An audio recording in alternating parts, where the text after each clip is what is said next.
Hey guys, this is Mitch with Finepoint CGI, and today we're going to talk about how to build a login system inside of Godot. So we're going to be expanding on our WebRTC Godot tutorial series-esque thing, networking something, and we're going to be talking about how to create a login system.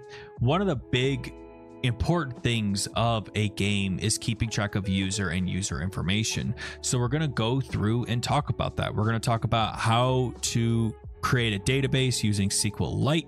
We're going to talk about how to create an actual login system, like how to create your users and how to have them log in. We're going to talk about how to secure the data on the client side and on the server side, because if you get compromised, you need to keep track of the user information in a secure way so that it doesn't get leaked to the public and cause problems. And finally, we're going to talk about how to return data from the user. So like, this is my user information, like their score. How do I get that data back once they've logged in? So that's what I have in store for you guys today. So let's go ahead and get started. Now, before we even get started, be sure to check out my WebRTC tutorial series so that way you guys can have the base of this project. If you don't want to, or you already have your own project, but you just kind of want to follow along, jump in the description below and pull down my base project. It'll have the WebRTC stuff all implemented. Not that you really necessarily need it, but it is good for all the server stuff that you need to put together to build this login system. So go pull that down before you jump into this tutorial, and that'll get you all set up and ready to go. But let's get on with the tutorial. All right, so the first thing that we need to do is we need to plan out what we're going to be building. Now, since we're going to be building a login system, it's going to be actually relatively simple to build. So first things first, what's going to happen is the user is going to input their information. So we'll say user input password and user input their user, right? Simple enough. Then we're going to send that data to our server. So we'll send this out to the server. And then the server is going to select the hash from the database, and then it's going to decrypt their password. So we'll say hash/password from the database, and the salt from the database as well. So we'll pull that like that. And then we'll decrypt the password, and then we'll validate that password. Actually, I should probably use a triangle for proper UML. So we'll say here, validates that the password is the same.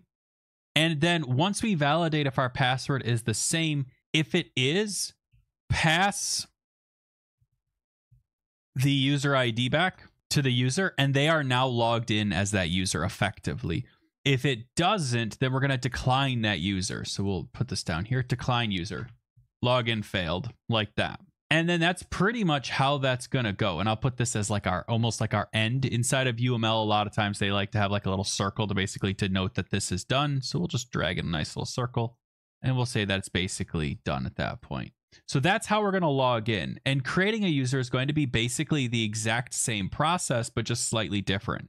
So the user is going to input a username and a password and any information that you might want. And then what we're going to do is we'll come in here, we'll pass it to our server like this, and we will salt and hash their password. Now, you might be wondering really quickly, okay, what in the world does that mean, right? What is salting? What is hashing? And why is that important? And that's something that we'll definitely be going over a lot more in depth later.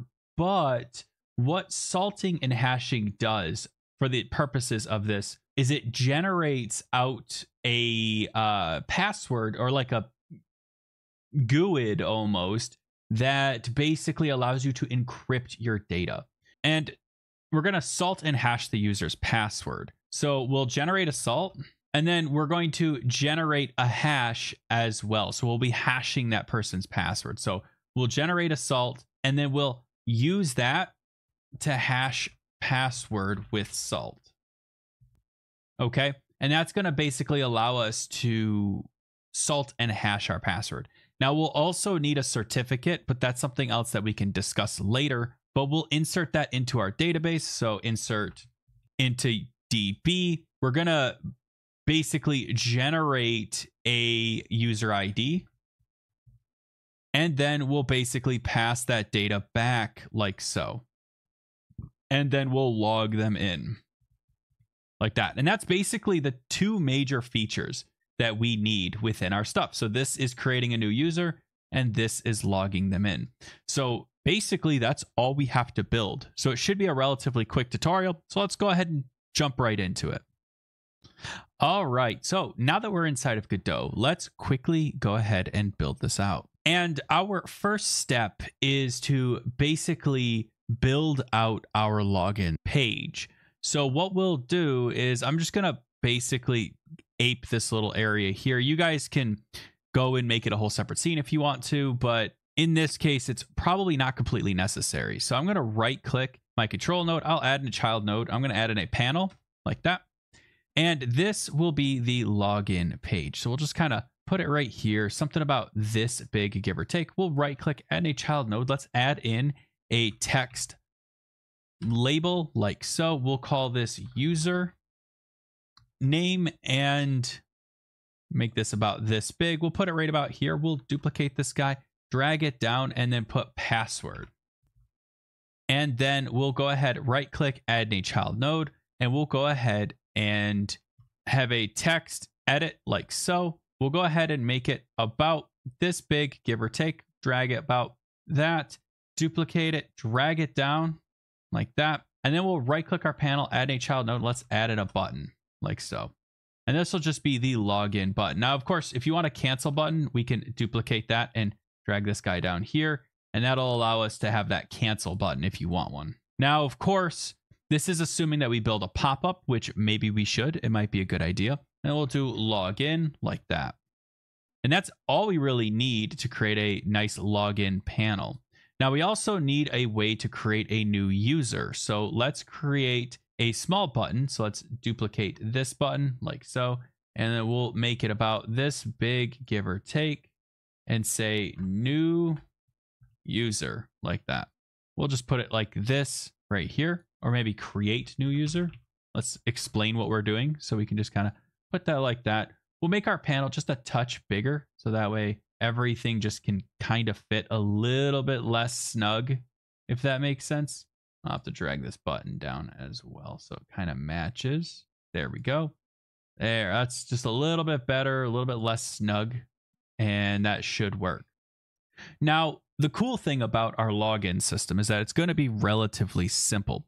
When you click create new user, it's just going to pop up a new user panel. So we'll build that real quick. So add in a child node, add in a panel, and let's make it about this big, give or take. We'll pull this, I don't know, I guess right here is fine.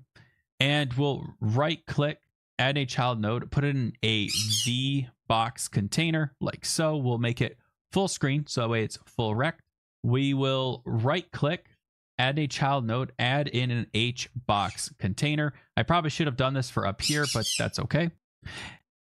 And we can right click right here, add in a child node. We'll add in a rich text label. We'll right click, add in a child node, add in a text edit, and then we'll select both of these guys.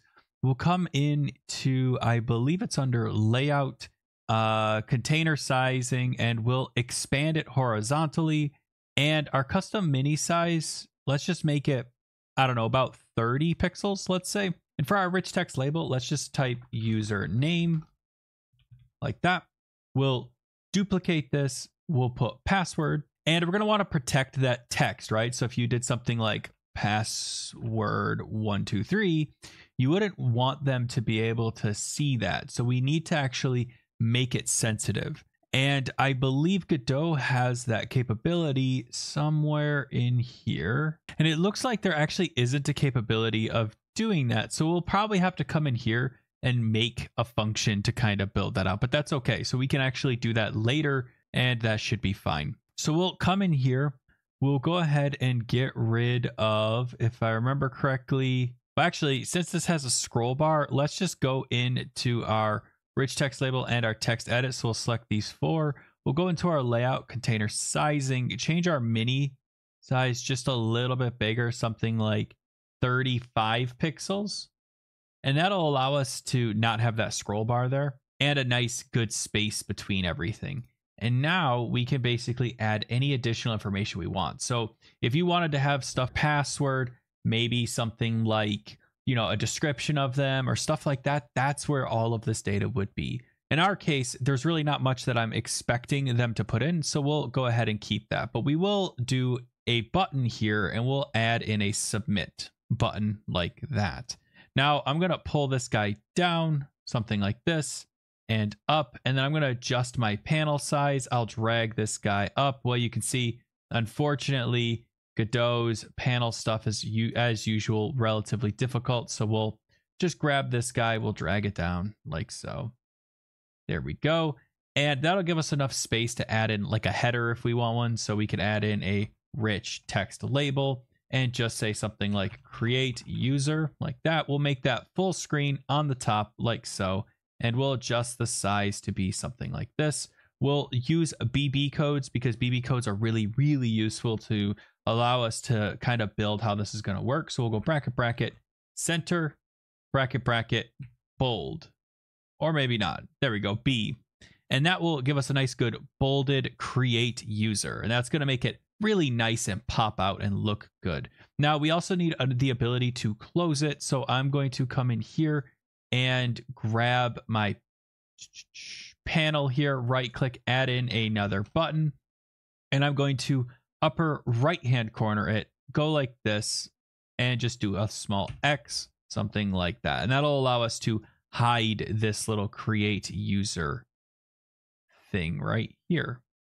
There we go. And if we want to, we can go into our theme, override it, and get rid of, if we go to styles, normal, and we change it to style box empty, that'll actually get rid of that little button thing that we have going here. It'll just make it kind of like a flat texture that we can use. And that should be it for our create user. Now we could put this over here if we want to, just off to the side. It's up to you guys on how you guys want to approach it. And we can slightly adjust this so that it has a little bit of space on the sides. That'll help just make it feel a little bit less claustrophobic or claustrophobic, depending on how you want to say it. Now we'll call this the create user window like so. We'll come in here and on submit, I'm going to go ahead and do on button down. We'll scroll down and then I'm going to right click my create user window. I'm going to attach a script, call it create user.gd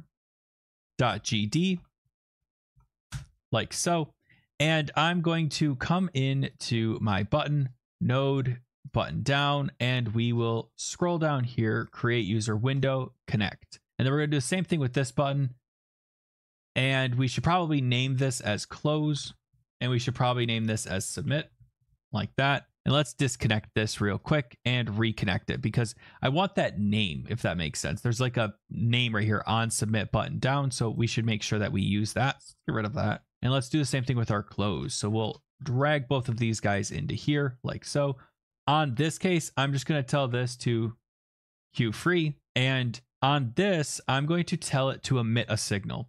Now, one of the big things and one of the big changes I've made in my own personal life when it comes to doing things like this is building stuff to be reusable components that I can put in any product or in anything that I want. So to do that, you need to create signals. You need to create custom ways to interact with that information, if that makes sense.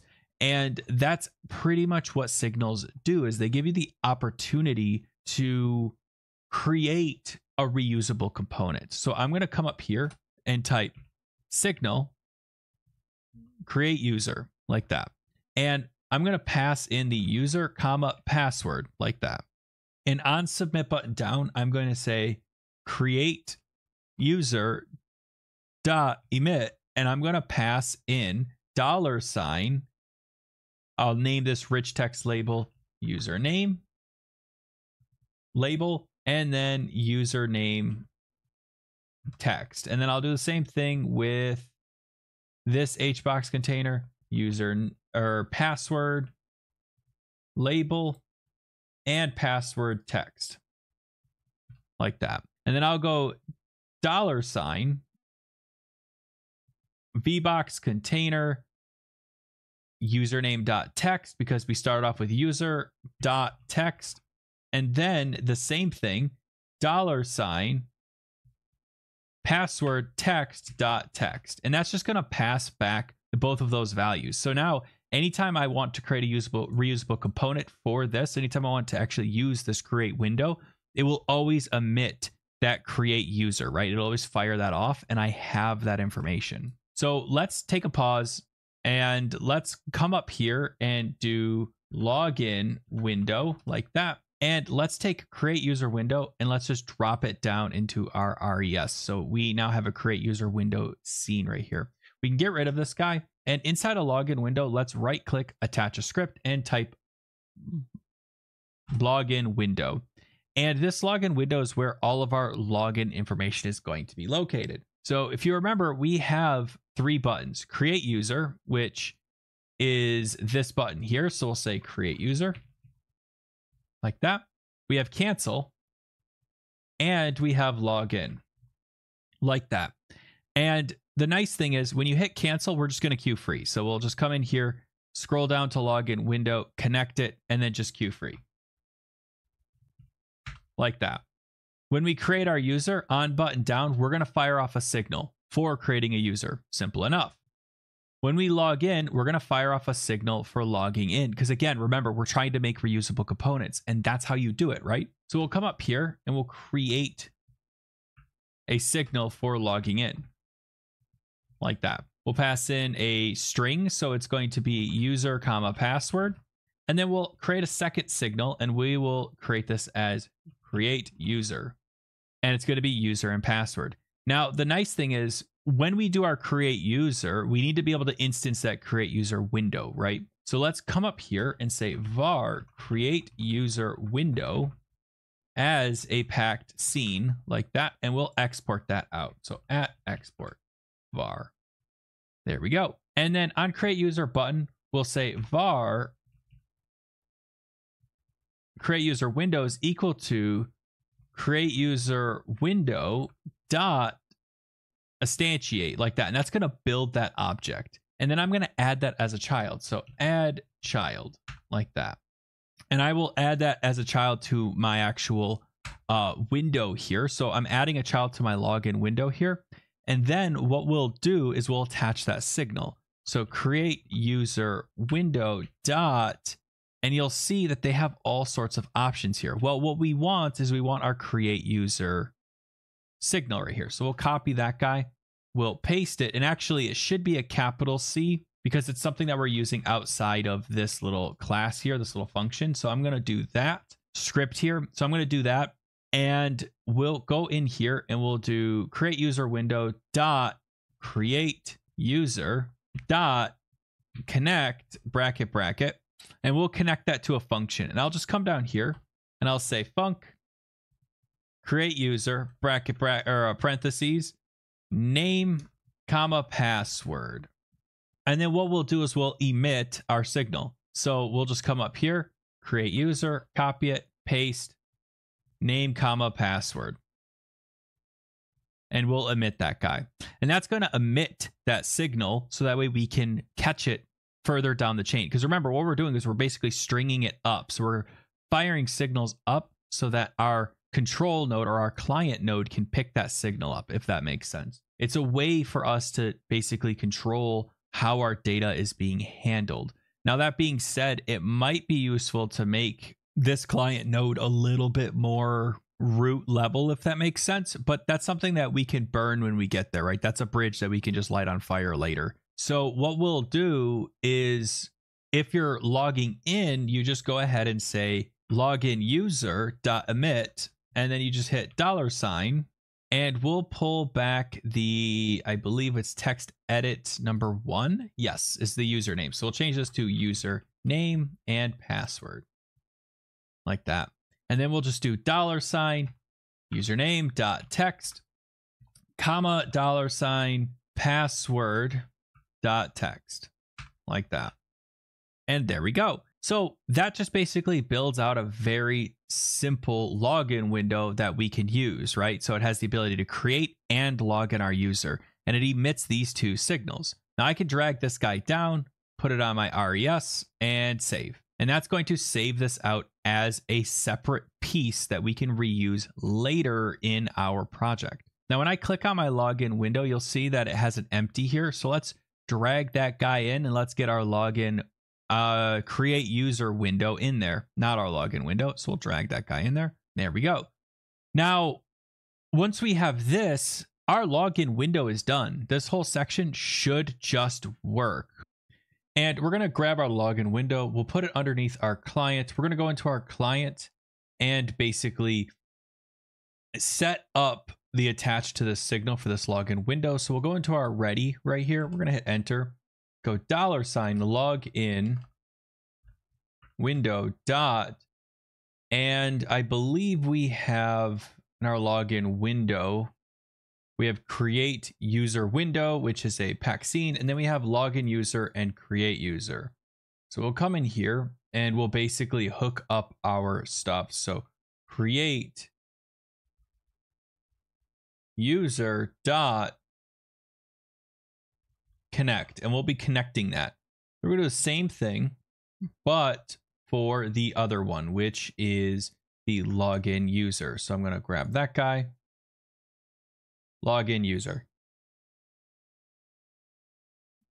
And now our client node is basically where all of our information is going to be located, right? So it's actually going to handle a lot of our login side of things.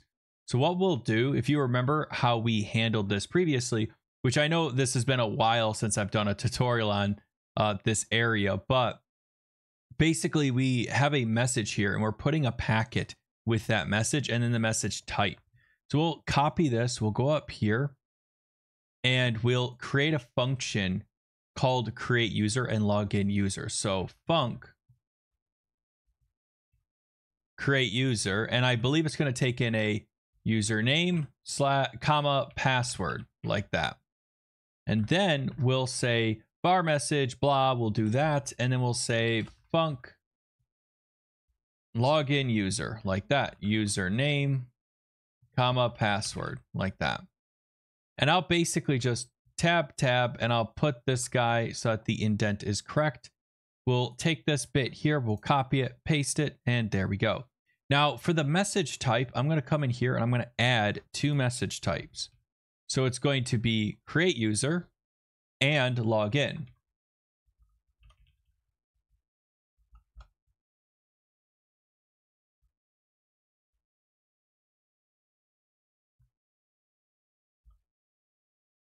Like that. We'll put a colon there.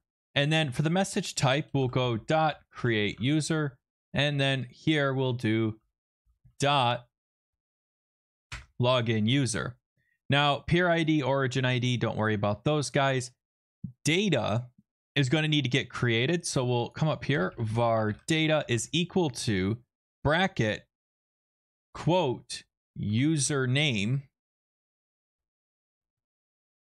colon username comma quote password colon password like that. And then we'll do the same thing, but down here we'll just create the exact same data structure. Now we could probably abstract this a little bit to make it better. So we could probably take this bit here and basically just pass in whether or not it's a login or a create. And that might be a bit more efficient, but we'll leave it like this for right now. Now, once we have this, we have the ability to create a user effectively, because once we go into our connect and we connect it, so we say create user like so, and we do login user. Now, all of our previous work will just work. It'll actually send this data out to our server side. Now, if we take a look at our server side's not really designed to handle that data just yet, right? Because we don't have the actual message in here, and we don't have the create user stuff either. So if we scroll up to the top, you can see we have all the way down to, I believe it's check-in, server lobby info, remove lobby, create user, login user. You can see that we have ID, join, user connected, disconnected, lobby candidate, offer, answer, check in, but we're missing these guys here. So let's make sure that these guys stay the same. So we'll copy it, paste it, and something that would be good for a future section here. And actually we have remove lobby right here. So I might be answer. Remove lobby is after check-in and server lobby info. So we'll get rid of that, and that should match these guys up. This is where dropping this into a utility function probably would be a good idea. Now, I don't think I have a utility function here. Something that I've implemented into my newer work is doing what's called a utility function. And I'll go ahead and do that right now. It's just a good idea to have. So we'll go to File, New Script, and we're going to call utilities.gd. And we'll say class name utilities, like that. We'll get rid of this guy right here. And then all we're going to do is just copy this enum right here. So we'll cut it, paste it, and then grab this guy and delete it as well. Now that's going to brick a bunch of our code, okay? All of it pretty much. But what it's going to give us is we can come in here and type utilities.message.createUser like that instead. And you might be thinking, okay, well, what's the purpose of doing that, right? Because now you can see I'm going through my entire code base. I'm switching it over to this utility function. And the reason why I'm doing this is because it's going to allow us to have a much more streamlined experience. Everyone on our server and client needs to share this information, this type of message. And we want to make sure that it's consistent between both of them. And instead of sitting there copying and pasting data across the way, right? And saying, does this match this one, right? Instead, we can just come in and say utilities.message.whatever. And then we have one single point where we have to update it. So you can see here, inside of here, we have one spot. We can edit it right here, and that's it. And we don't have to worry about it. And that to me is the big power of this. And now we can basically build out our server side. So if we take a look at our server code, first things first, let's come in here and say if data.message is equal to utilities.message.loginuser, and then we'll say print data. And then we're going to do the same thing if data.message is equal to utilities.message.createUser, like that. Then we'll say print data. And that's just going to give us some way to actually check out our code to see if things are working. I'm going to put colon after that. And then we'll come in, debug, run multiple instances. We're going to run 2 instances just so we have a server and a client. And then we'll open her up and see if it works. So now we got problems. So first things first, we missed an entire segment in our client where we're not doing utilities. So utilities.message.id. We'll copy this guy like this. We're going to paste it right here and paste and paste. Somehow I think something got broken somewhere. That's okay though. We can make that quick adjustment so that way it works.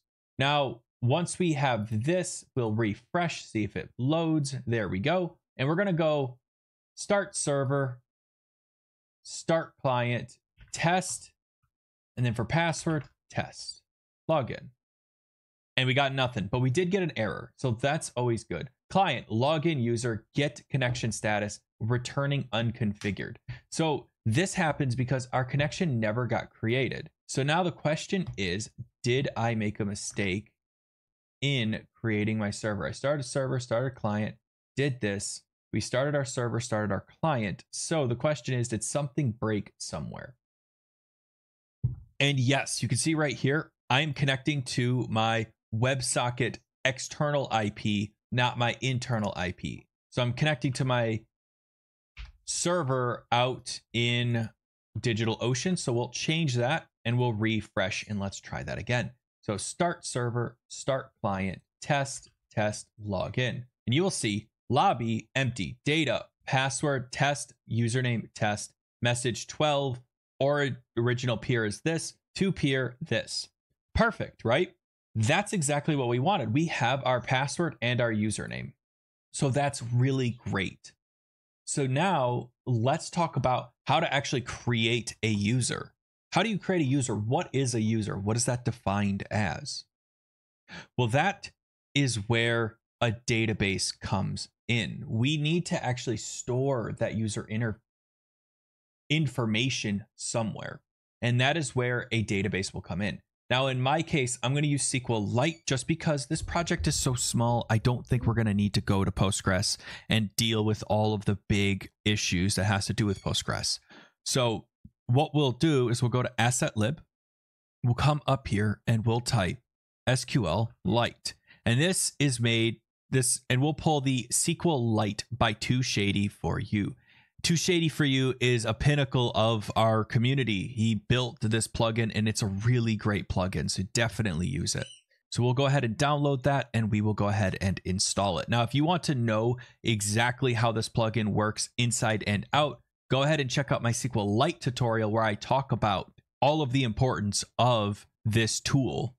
So just note that I do have a tutorial on that. I'll have it linked in the description below if I remember. And once we have it installed, we can basically create a data access object, which is basically how we interact with our database. So we're going to go back to our scripts and we'll create this DAO. So a DAO is a data access object. It's a way for us to communicate with our database and to actually create any of the interactions that we want with that database. So let's go to File, a new script, and let's just type DAO.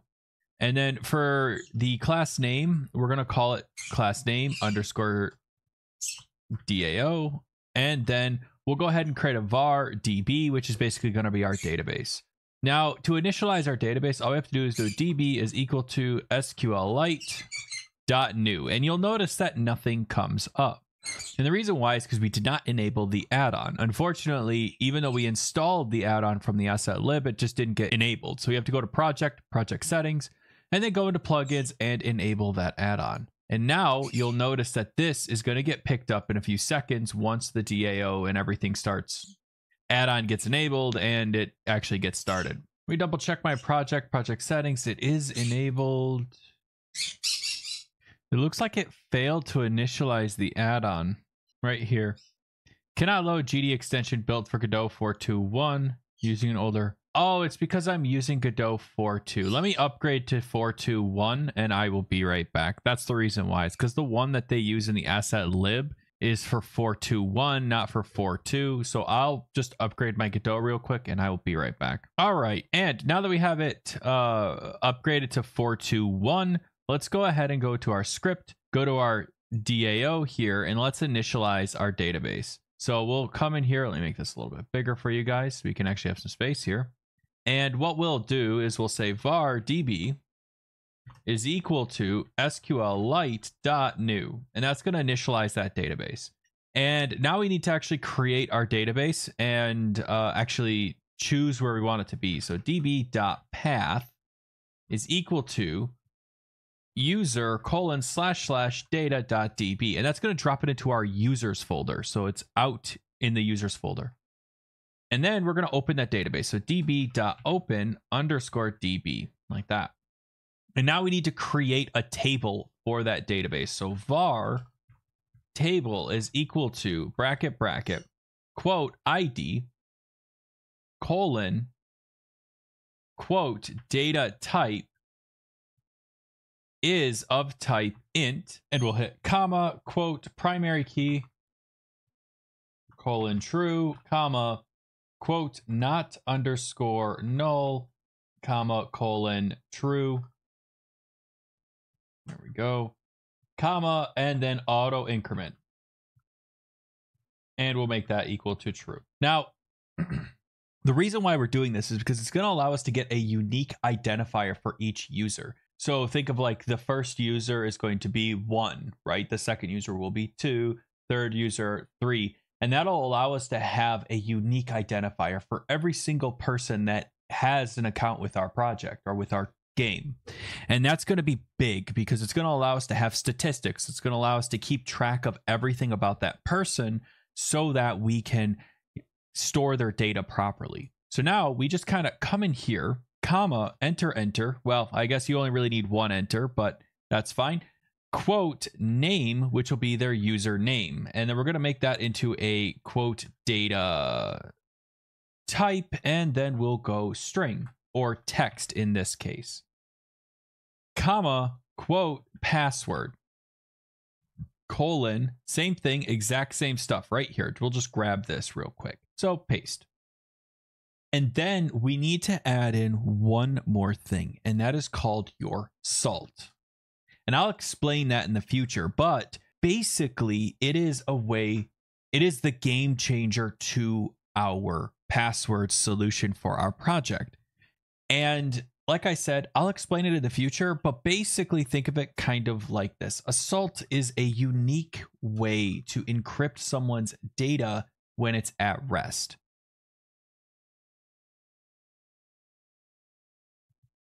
And then we'll do not null is equal to true, like that.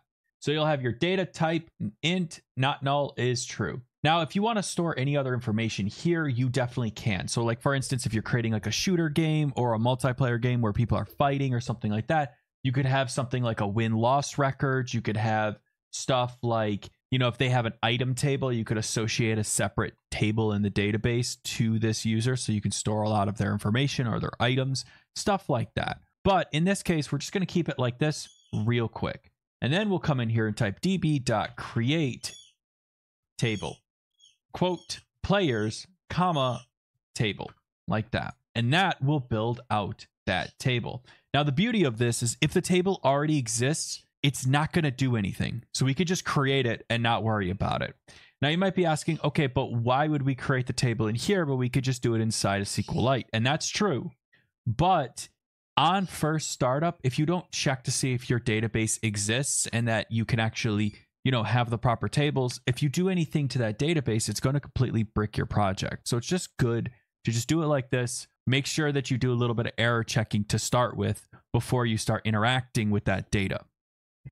And now we just need to basically make it so that we can actually insert our data.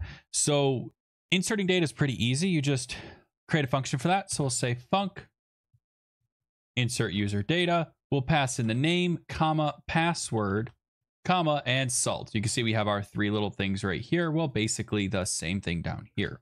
So to insert data, we'll just say var data is equal to bracket, bracket. We'll go quote name, colon, name, comma, password, colon, password, comma, and salt, colon, salt. Easy enough. Now, then all we have to do is just type db.insert underscore row bracket, and then we choose the actual table we want to insert into. So it's going to be players, comma, data, like that. And that will insert that data into the database. Now, once we get to this point, we can insert our data. Now we need to be able to get the user from the database. So this will actually be pretty easy. So we'll say func get user from DB, and we'll do username like that, colon, and we'll basically just come in here and say var query is equal to db dot query quote select salt comma password comma ID from players where name is equal to quote plus username plus quote parentheses, like that. So you'll see how I'm using the single ticks right here, these little single guys right here. That allows us to wrap this in quotes, so that way we can actually have our username in quotes. And then we can go for I in db.query underscore result colon return bracket bracket quote ID colon I bracket bracket quote salt comma hashed password colon I bracket bracket password, like that. And I'll explain all this in a second. Trust me, I'm just doing the DAO really quick so we don't have to come back here. That's the whole purpose of this. And then quote ID salt :I bracket quote salt, and this should be ID, not salt. I don't know why I did that, but that's not great. And then I'm going to go quote name : username, like that. And that'll just return that data back from our data set. And I think from here we should be good. And if we want to, we could create a function for pulling back that specific data from the database, but I think we're okay. And I'm going to change the extends to ref counted. And the reason why is because this is like a base class inside of Godot. So we don't really need this thing to exist inside the scene. We just need it to exist in memory. So it doesn't need to actually, be part of a node. It doesn't need all that additional information. It'll help with minimizing our script's impact on size and things like that.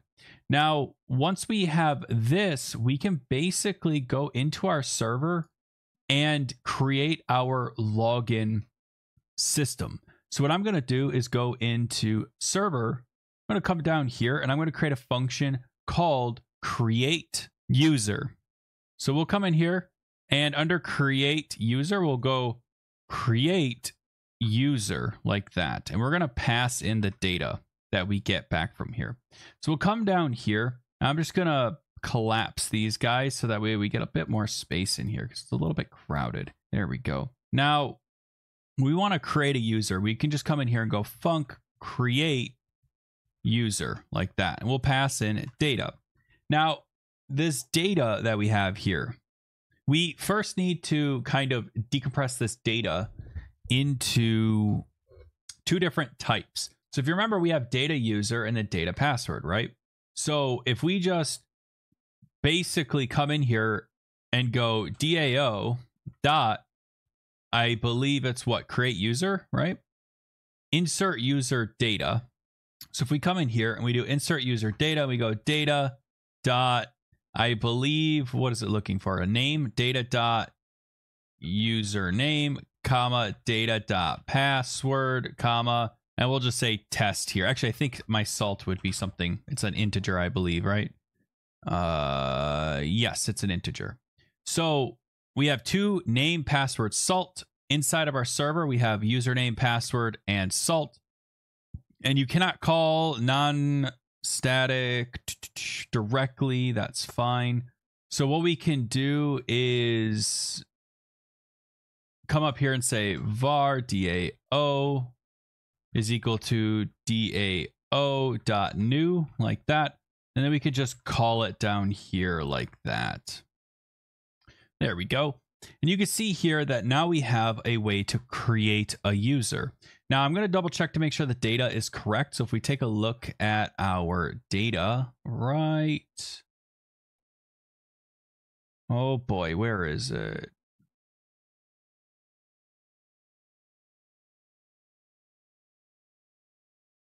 Right here, you can see we have a create user, which has username and password, right? So if we come over here, we're taking data username, data password, just making sure that it's the same. It is. So that should be good. So what we can do is this is going to go ahead and return information. If we take a look at this, it actually doesn't, and it really should. So this is something else that we're going to have to look at. And if we actually test this, we can hit play, come in here, start our server, start our client, type test, or I guess are we creating a user, right? I believe this is creating a user. Yeah, this is creating a user. Create a new user. And we have a crash, invalid function call base on connect on base signal. That's because this is missing a connection here. So on create user button down, it needs to hook up create user. Let's try that again. Start server, start client, create new user, username test, password 123. Now you'll see that nothing happened, but we may have gotten an error. So let's see what we got here. Connection closed on put packet. So that's not a good sign to begin with. And on our server side, we got nothing. So let's take a look at why this isn't working. So we have here a put packet on client. So make this smaller. We are pulling our peer, so that should allow us to connect. We did change this to 8.9.15. Our server is on 8.9.15. I'm pretty sure. Yep, 8.9.15. Let me make sure I did this correctly. So start server, started server, start client. It is connected. Create new user, test 1, 2, 3, submit. Invalid username on base dictionary, but you can see that we are in our server, so it actually is working. So let's take a look at our data. You can see we have lobby data, message, origin, peer. So we actually need to do data.data.username. That's what's going on. So because if we open up our dictionary, you can see password, username right here, and the data did come back. So if we refresh this and try this one more time, start server, started server, and start client, started client, we connected, test, submit. Invalid, non-existent function, insert row on base nil. That's because this is on ready. So on ready, it can happen when it goes into the scene tree. But since it's not in the scene tree, it's a ref count. We need to change this to init instead, and that will solve that problem. So basically, think of it like this. Init happens when the class gets initialized. Ready happens when it joins the scene. Since we're not adding this DAO as a part of the scene, it's more of like a background piece of code.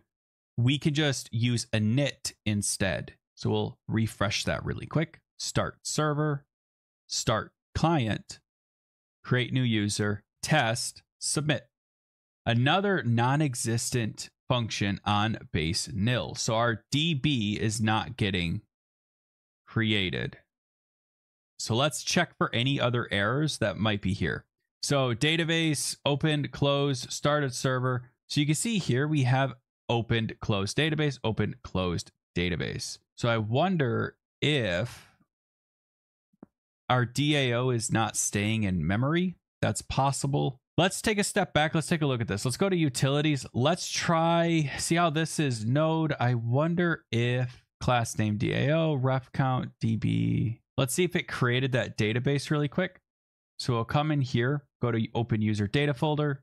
It did create our database. So at least there's that, and it does have data in it. So we know that it did something. But the question is why isn't this staying initialized? And that's something I'm going to have to figure out real quick. So that's because this is a var instead of just DB. So I was initializing a new connection, but I was not assigning it to this guy. So now if we try it, it should work. So we hit start server, start client, create new user, test, submit, and you'll see that we got no error. But how do we know that it created the user successfully? Well, that's where DB browser for SQLite comes in handy. So if you guys want to download that, it's in the link in the description below. You can pull that down. I also go over this entire tool in my tutorial about SQLite. So check that out. But if we go to open database and we come up to wherever our database is located, which is right here. So I'm going to copy this guy and paste. And I open up data.db. You'll notice if I browse data, here's my user. User number 1, test, password, and their salt.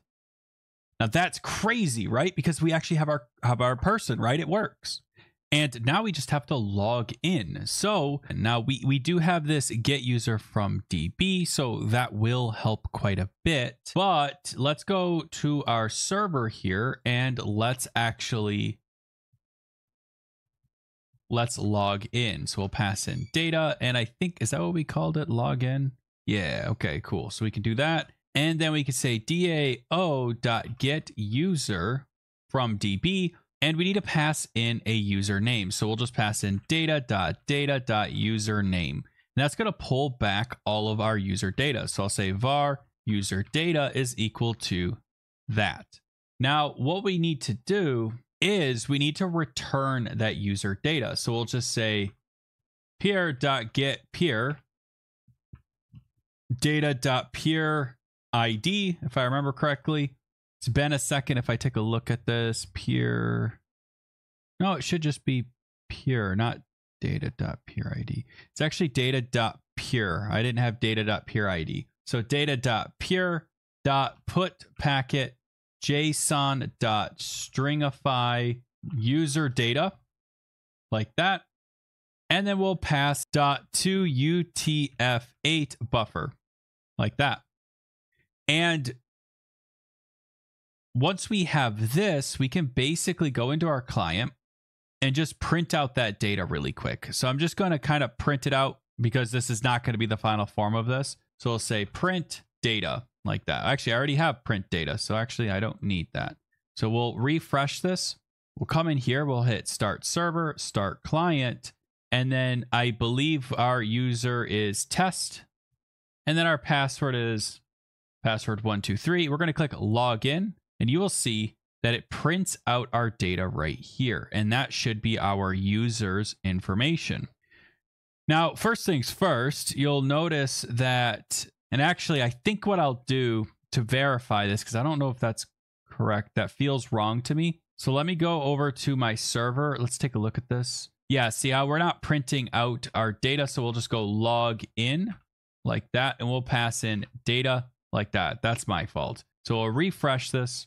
We'll hit start server, start client, test, I believe is the name. Yep. Password123 and send. And you'll see that we get an error here. That's okay. That's to be expected.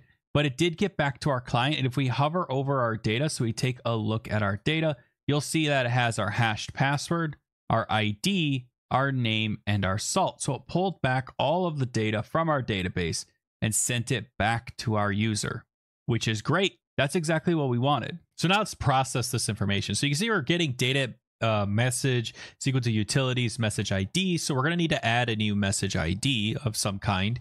And we're going to need to process that information. So let's go to our utilities. Let's come down here, comma, and say player info like that. And then we can come back here to our client. We can go ahead and say, we scroll down here.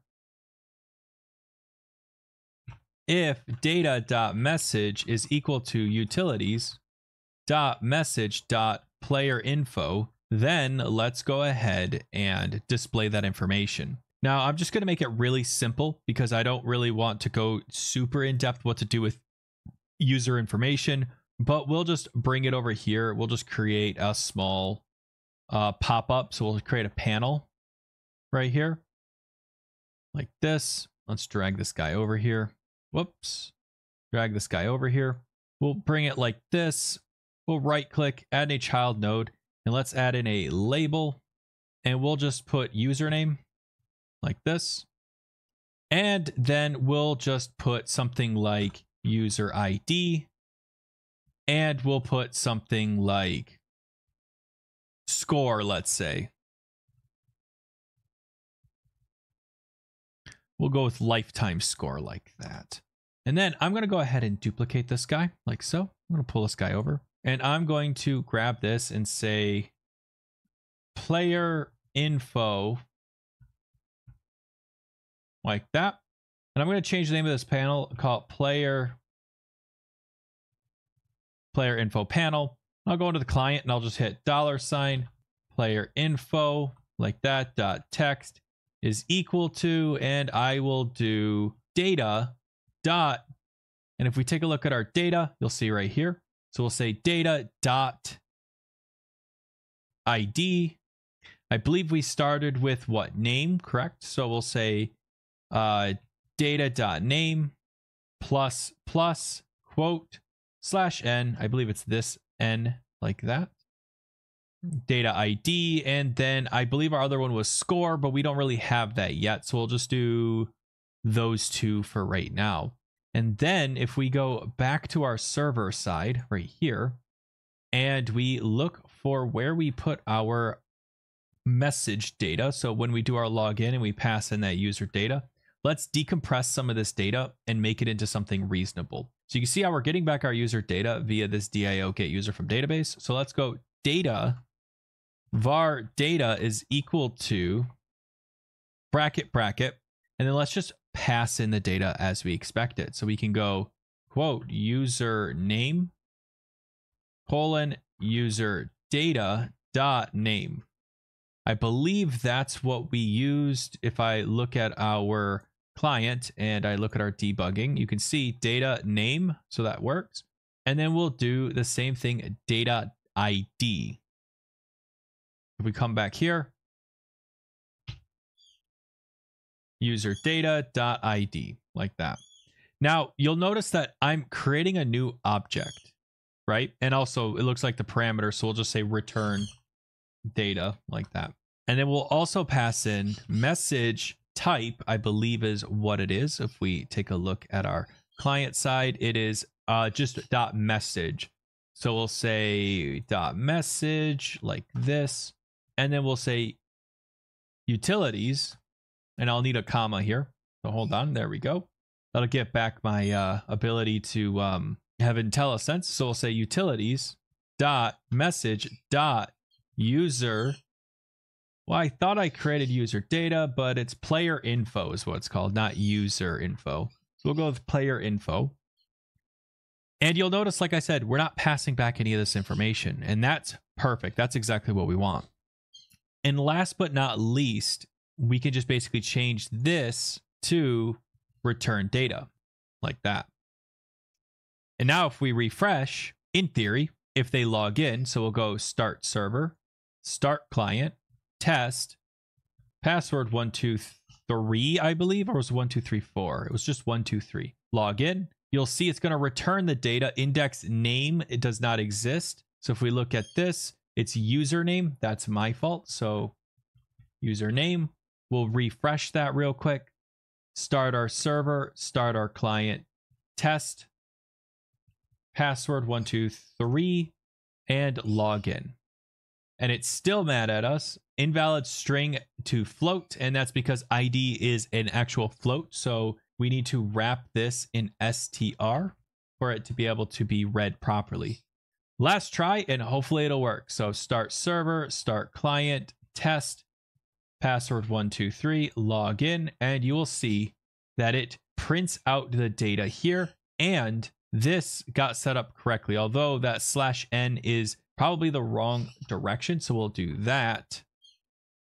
Start server, start client, test, password 123, log in, test, ID is 1. And there we go. We got their data back, right? But what happens if I pass in password, I don't know, 1 instead, right? And I click log in. You'll notice that we still successfully log in. It doesn't care. So that's not good, right? Because people can just log in. We're not doing any checking to see if their password is correct. So let's do that real quick. If we go to our server side, we can come in here and say, get user data from DB, come down here and say, if user data.password is equal to data.password, then go ahead and do this. Else, let's return that our login failed. So we'll come in here, grab this guy, all of this data here. Let's paste it, enter, and say var return data. And we'll say message is utilities.message dot, and we'll need to come up with a new message type, right? Because they failed to log in. So let's go to utilities, come in here, comma, failed to log in, and let's come over here and go failed to log in, like that. And then let's give them a message to actually display. So we'll say text colon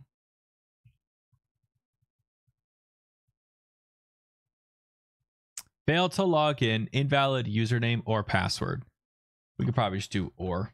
That'll probably be easier. There we go. And then on this side, on our client side, we can create a new thing here. If data.message is equal to utilities.message dot failed to log in, then let's go ahead and display that. Now we don't actually have a capability for that yet. So if we take a look at our 2D scene, there's nothing here that says that you failed to log in, right? So we need to create that capability. So if we go in here, we click on this guy, right click, add in a child node, add in a rich text label. let's say failed to log in, and we'll make it nice and big, and we'll bring it right about here-ish.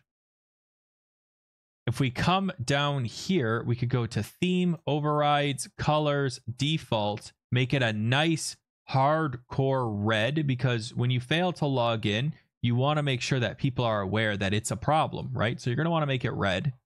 And then we can make this empty so that there's no text in it. But I think that will work because fail to log in. You could say something failed to log in. Invalid user / password. I think that will work, but maybe we should put it like this. There we go. There we go. And that should give us some space here. And then we could probably center align this as well. So I'll go BB code enabled, and I'll put bracket, bracket, center like that. Bracket, bracket, bold.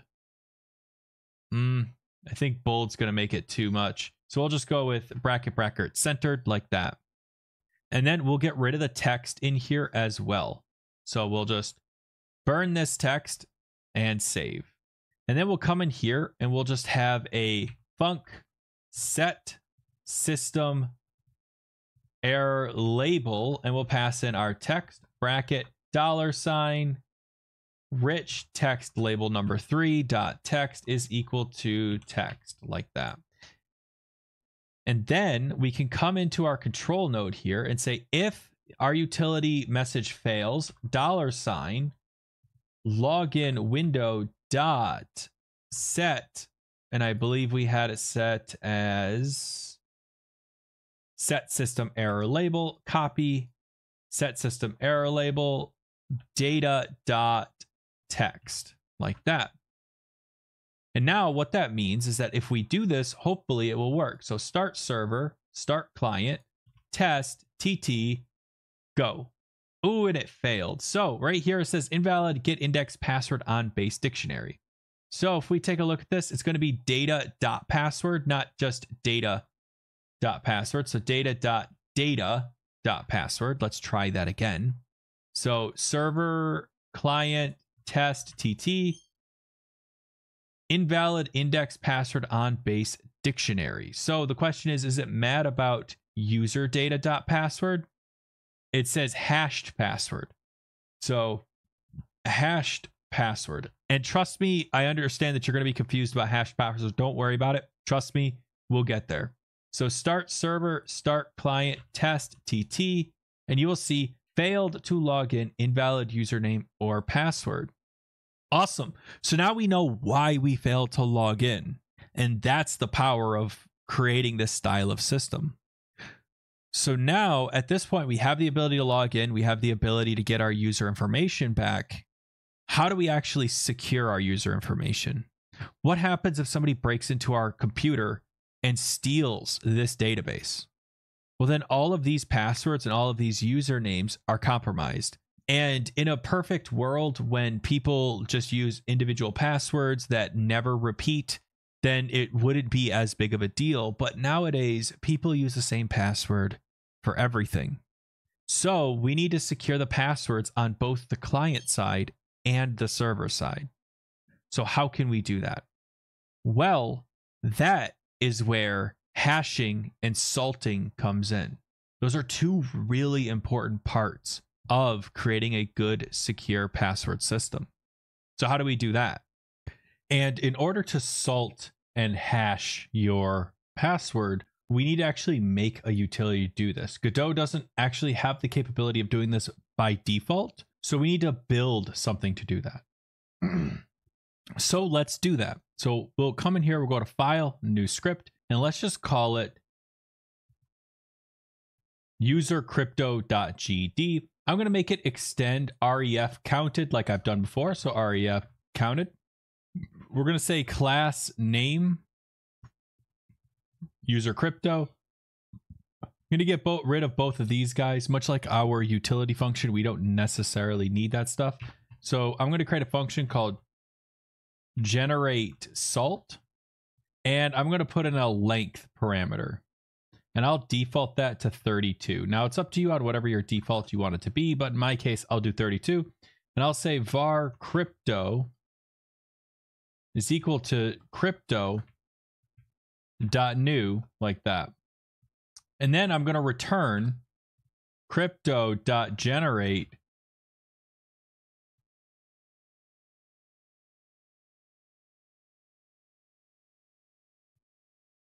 random bytes, and I'll just pass in my length dot hex encoded, like that. And that's going to return a salt basically for us. So what a salt is it's literally just a length of bit of hex encoded values that we're going to use to scramble our password basically.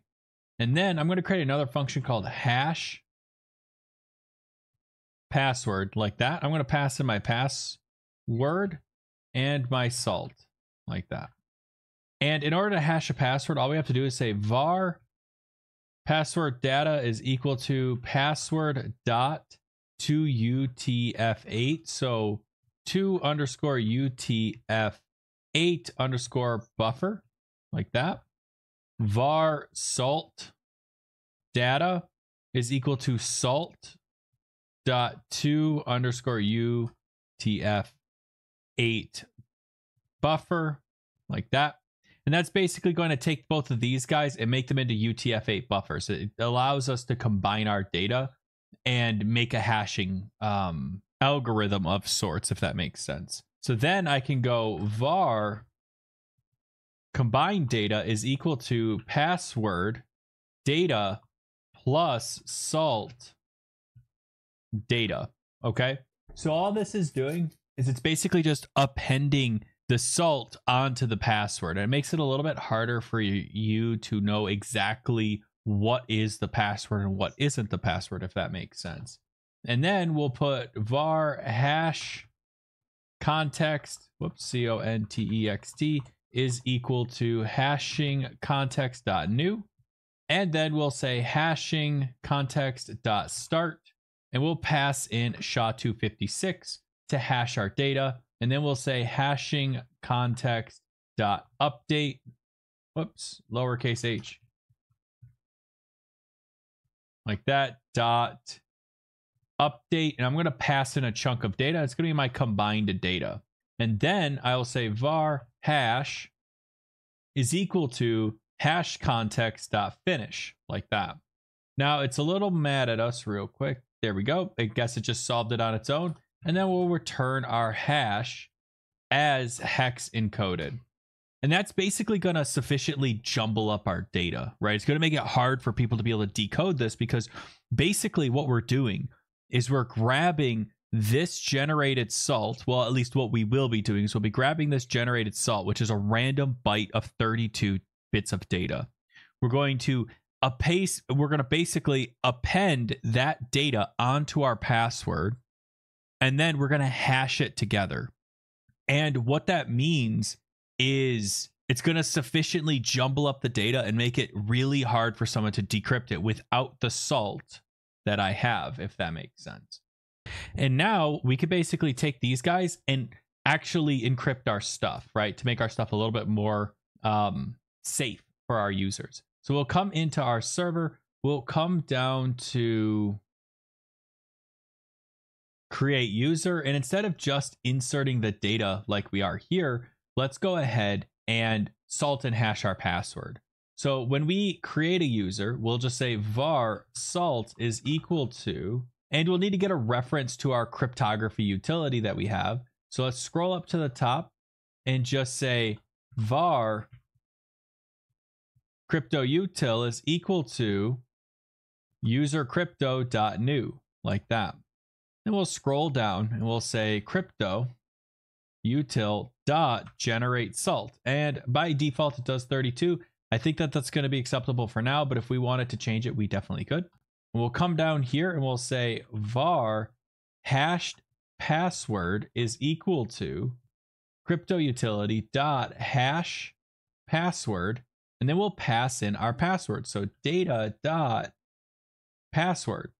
I believe that's what it was. Oh, it's data.data.password. I forgot.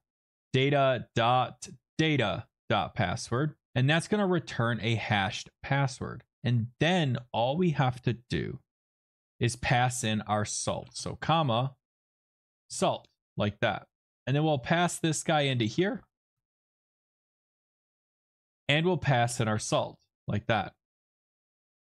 And now, if we go ahead and refresh this guy real quick, we can come in here, start our server, start our client, create a new user, call him Mitch, and put the password as password123. Exact same password as we had before. Submit. Now we got a non-existent function UTF-8 bugger because I guess I must have hit G instead of F. That's my fault. So let's try that one more time. So start server, start client, create a new user, Mitch with the password of 123. We'll submit that and you will see that it successfully did the thing, right? Well, if we look at our database and we refresh it real quick, you'll see we have Mitch, but our password is a giant jumbled mess and our salt is another giant jumble of mess. And what's great is because we're salting and hashing our password, even if both of these values are compromised, we can't go backwards. You don't know what the password is. You have to know what the password is for this to all work, because what we're doing is we're effectively appending 32. We're appending this entire bit of information right here, and we're encrypting this data with SHA-256. Well, technically we're not encrypting it, we're hashing it, but it basically means that you will never be able to reverse engineer that. SHA-256 is extremely secure for hashing, and it means that the only way to get this exact thing is if you have the right salt and you have the right password and ran it through exactly the same way that I did. And that's what provides security for your users. Now, the other big problem that we have to solve is when we log in, we only really check, if you take a look at this, we only really check if the password is equal to the password that they pass in. Well, obviously that's not going to work, right? We need to get their salt and hash beforehand, and then salt and hash their data, and then verify that the hashed password is equivalent to the actual password. We actually don't decrypt the password that they pass in because we don't have the ability to do that. We don't actually know how to decrypt that data, if that makes sense. So our job is not to actually decrypt the data. It's to check to see if their hash actually matches our hash. So if we come in here, we can go crypto util.hash password, and we could pass in our password. So data.data.password, if I remember correctly, is the one that we're looking for. And then we have to pass in our salt user data dot, and if you remember, it's called salt. If I remember correctly, I believe it's right here. So now if we drop a breakpoint right here, we'll refresh and try it again. So we'll start our server, start our client, and type test. Actually, we'll type Mitch password 123, and then we'll log in. Now you'll see I got dropped into a breakpoint, and you'll see that if I step over this, it's going to hash that password that I passed in. So password 123, it's going to come in and it's going to hash that data and then hex encode it. And you'll see that it was a match. And that's because we encrypted their password and then we verified that the encrypted password is the same as the encrypted password. So it's a way for us, even if our data gets compromised, it's going to basically make it so that they can't decrypt their data, because we're not decrypting their data. So we don't even know how to decrypt the data. We just know how to encrypt the data, if that makes sense. So that's basically how that works. It's a one-way encryption is what it's called. And one-way encryptions are really important because it allows you to have that security without actually having the ability to decrypt it, if that makes sense. And now you'll see that it successfully logged in and it sent the message to our account. If we look at our output, you'll see right there. Awesome. So now you might be wondering, okay, so great, but is this actually secure? No, it's not. And the reason why it's not secure is A, we're not using HTTPS, so we're not using WebSocket Secure, but that's for another tutorial. I actually have a tutorial on how to do that. You guys can take a look at it in the link in the description below. But in here, we need to actually encrypt the user's password that they input, right? Because we don't want them to be able to see the password. Because if I am in my client side and I send out my password, all I'm doing here is I am literally just sending it out and just hoping to God that nobody intercepts that packet and steals my data. So how can we make it so that it's secure for them? Well, we could do that in the exact same way we're doing it on our server side, except for we don't want to do it with a salt. We want to do it with just a hash. So if we go back to our user crypto section, you'll see here where we're actually doing a hash encode. I'm going to control X this guy. I'm going to come on here, func hash data, and I'm going to paste this guy in here. And then I'm going to return hash data like that. And you'll see that it's going to require us to pass in that combined data. So we'll do that, combined data. And there we go. And you might be going, okay, so what does this do, right? Well, this allows us to separate our hash data out. So that way I can use this as its own function. And then I can go to my client side and I can come down. I can go up to the top and I can type var crypto util is equal to a new is equal to user crypto.new. And then I can come down to where we do our create user. And instead of just passing our password like a crazy person, we can come in here and type crypto util dot hash data and pass in our password. And then we can do the same thing down here when we log in our user. So we're going to one-way crypto this data. We're literally sending it in and we're going to one-way cryptography it. So we don't even know what it's going to be. And then we're going to salt and rehash it. And it's going to make it into a giant jumbled mess. So now not only do the client not know what the data is, but the server doesn't know what the data is, and the database doesn't know what the data is. And the only way that it all works is that the person puts in the correct password, and that's it. And I'll show you what I mean. So if we hit Control S and we refresh this guy, we start our server and we start our client and we go to create new user and we type Mitchell and we hit submit. Well, first things first, it broke. So that's not good. Cannot convert argument string from a pack byte array. And that's because I did not to UTF-8 buffer it. So that's my fault. So I actually might not be able to do it this way. Now that I'm thinking about it, I might have to actually do it. Yeah, I might have to do it a different way. So let's go ahead and just do .to underscore UTF-8 underscore buffer like that. And then I'll just basically grab this guy. I don't like doing this, but that's okay. So we'll paste this guy like this. We'll get rid of this guy. We'll pull the UTF-8 buffer out of this side. And then that way they're separate, but they still do the thing. And we'll go from there. So we'll hit play, start our server, start our client, create a new user, Mitch2, password 123, and hit submit. And then if you take a look, when we refresh our page, you'll see that even though it's the same password, it's now different, right? And that's because our hashing algorithm, right, is hashing on the other side. So if I were to go into my server side, when I do my login, let's say, I'll put a breakpoint here. I'll log in. So Mitch2, password 123, log in. You're going to see it's going to hit a breakpoint here. If we look at our data, you'll see our password's a giant jumbled mess.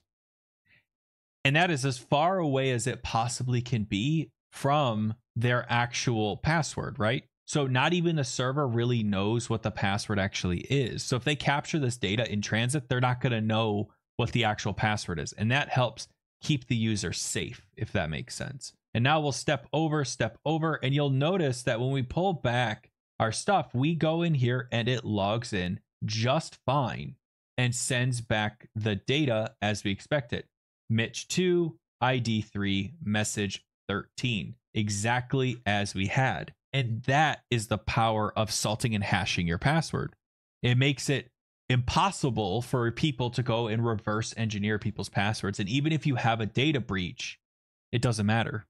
And the most beautiful part of it is, let's say two people somehow come up with the exact same password. Start our server, start our client, and then let's pass in test guy password 123. So it's the exact same password as Mitch number 2, right? So it should be the same. Well, that's where you're wrong. If I refresh this, you'll notice it's completely different. So what in the world gives, right? We're taking the same words, right? And we're encrypting them. So you'd think it would be the same. But that's where the salt comes in. This guy right here.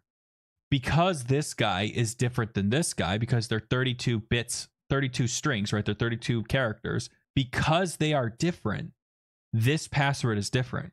So even if the data gets compromised, people can't look for patterns and try to find, okay, well, you know, password looks kind of like this, so therefore, you know, here's what the algorithm says. No, it's 100% gibberish, and it's impossible to go and unencrypt that data. And that's the power of salting and hashing your passwords. And at this point, we're pretty much done. But something that we should do is we should also strip the edges of our strings. So one of the big problems that people tend to run into when they're logging in is they'll do something like Mitch, and then they'll hit a space bar, right? And there'll be like that little trailing edge at the end right here.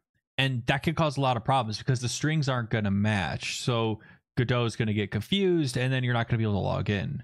So what I would like to do is I like to go username dot strip underscore edges true comma true, and that'll just strip out those edges and get rid of those two spaces on either end. It'll make sure that everything is nice and clean.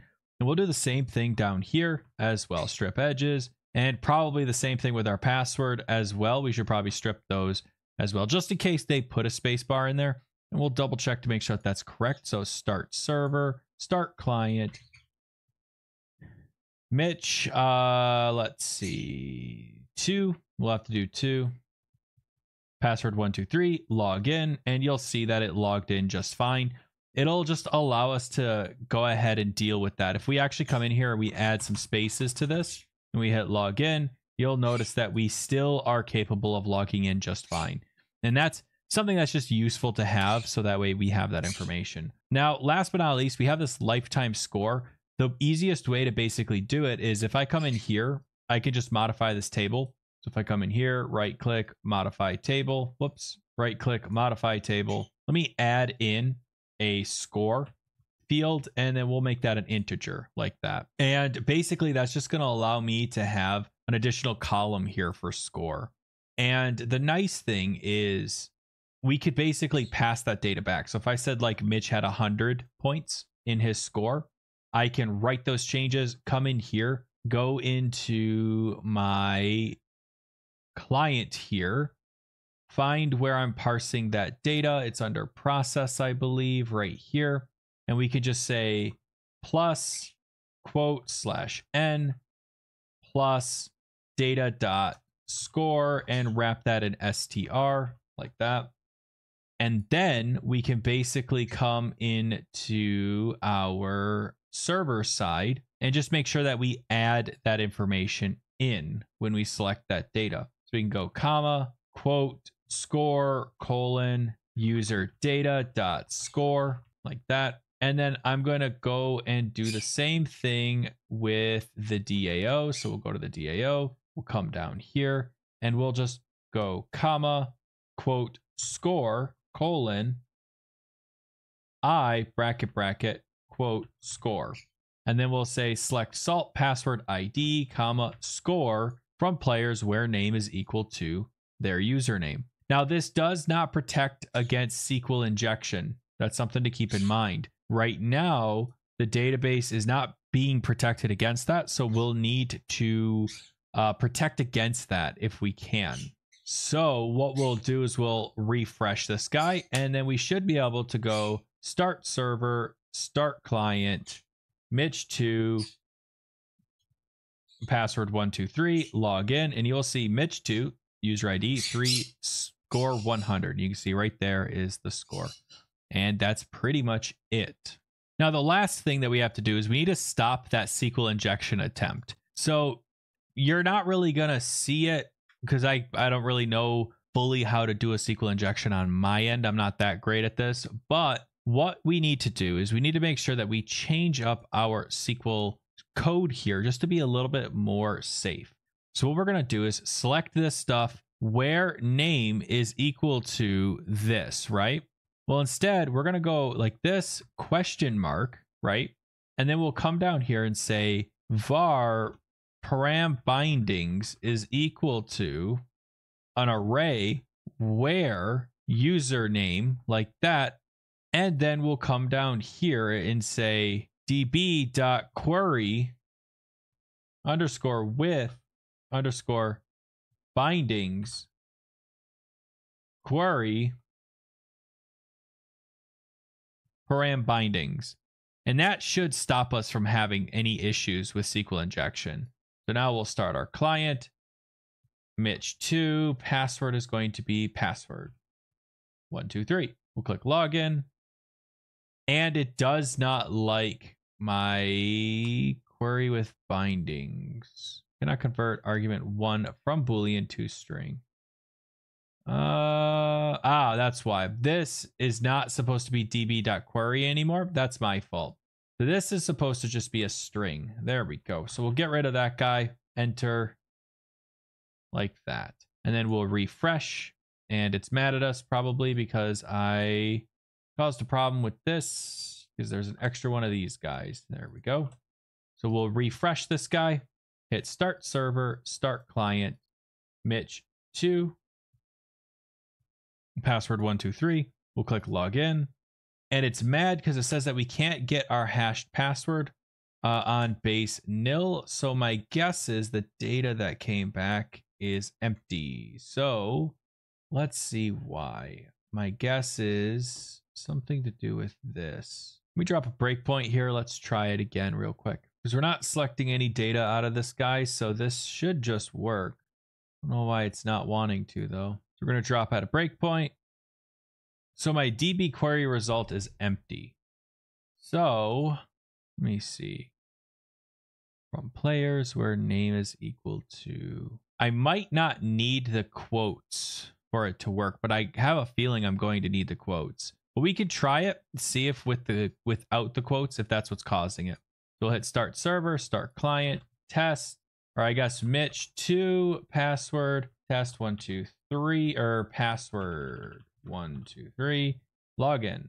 And that did it. So it turns out that it automatically adds in those quotes inside of these guys. So that's the reason why this was causing a problem. So that should functionally remove a lot of SQL injection unless they're really, really good at SQL injection. So it should help with keeping your stuff secure and making your stuff safe. Now, the last and final thing that I'm going to cover in this tutorial is how do I sanitize this text field? Because it really needs to be sanitized, because what if somebody's walking by and someone's logging in, and be able to do a thing called shoulder surfing where they can look and see your guys' information right here, and we don't want that. So how can we sanitize that data? Well, the nice thing is Godot already has a way to do this built into it. And unfortunately, it was a mistake on my part in the beginning to have it. So you can see that I'm using a text edit. But if I right click, add in a child node, and I add in a line edit, and I put that in the password spot real quick. So I just drag that guy in, and I delete my password, and I do password like that. I can come over here, and there's a section in here that allows me to do a secret thing right here, and I can hit and turn it on. And I thought that that was a thing, but I didn't remember if it was on line edit or text edit, but it turns out that it is on a line edit, not a text edit. So that's my fault. And then we can go into our create user panel as well and do the exact same thing. So we can delete that, right click, add a child node, add in a line edit like that, and make it secret as well. And then we'll need to come in here and name this what it was before. I believe it was something like password text. I'll have to double check in a second. And we'll need to adjust this guy to expand horizontally. So that way it just matches with the other guy. Now, this guy here, I'm going to double check real quick to make sure that everything's correct. So we'll come in here and we'll see password text. So that should just work. And then we're going to do the same thing with our login window. So if we go to our login window, we'll save it and see password.text. So it should just be fine. So we'll go into our control node, we'll hit play, and then we'll start our server, start our client, and type create user, Mitch3, password is password123, submit. And you'll see that it logs me in just fine. And then you'll come down here and say Mitch3, password123. I'll log in and you will see that it has successfully logged me in. I don't actually have a lifetime score, so that shows null, but it does actually work. Now, something that we do need to Something that we could do to make people's lives a little easier is when we create a user, we log them in. And the way to do that is actually really simple. All we have to do is just go into our server, go down here to where we do create user. When we insert that user into the database, then just call login and pass in their data. So we know what their username and their password is going to be. So we'll just pass it in like this. And then that should cut out one of those processes. So if we start our server, we start our client, and then we create a new user, Mitch5, let's say, password123, and we submit it, you can see that it automatically logs them in and passes that data back. So that's a way that we can automate that process a tiny bit, so then we can destroy both of these guys, and then we're good to go. So that's primarily how you can create a pretty good login system for your users. So we basically talked a lot about cryptography. We talked a lot about how you can approach building a good login system. We talked about hashing and salting and why all that's important. And we talked a little bit about SQLite. So if you like this video, go ahead and hit that like button. Hey, if you dislike this video, go ahead and hit that dislike button because I am here to make content for you guys. This video was a viewer suggested video, so if you have any suggestions, please leave them in the comments below or jump on my GitHub, link is in the description, and just put in an issue. I track all my stuff there, and that's usually where I keep track of all of the suggestions, and that's how I figure out what I'm going to be building. And hey, if you guys have any questions or comments, please leave them in the comments below or jump on my Discord. The link is in the description. And anybody there will be more than happy to help you out. We have a lot of really cool people, and they're usually relatively responsive.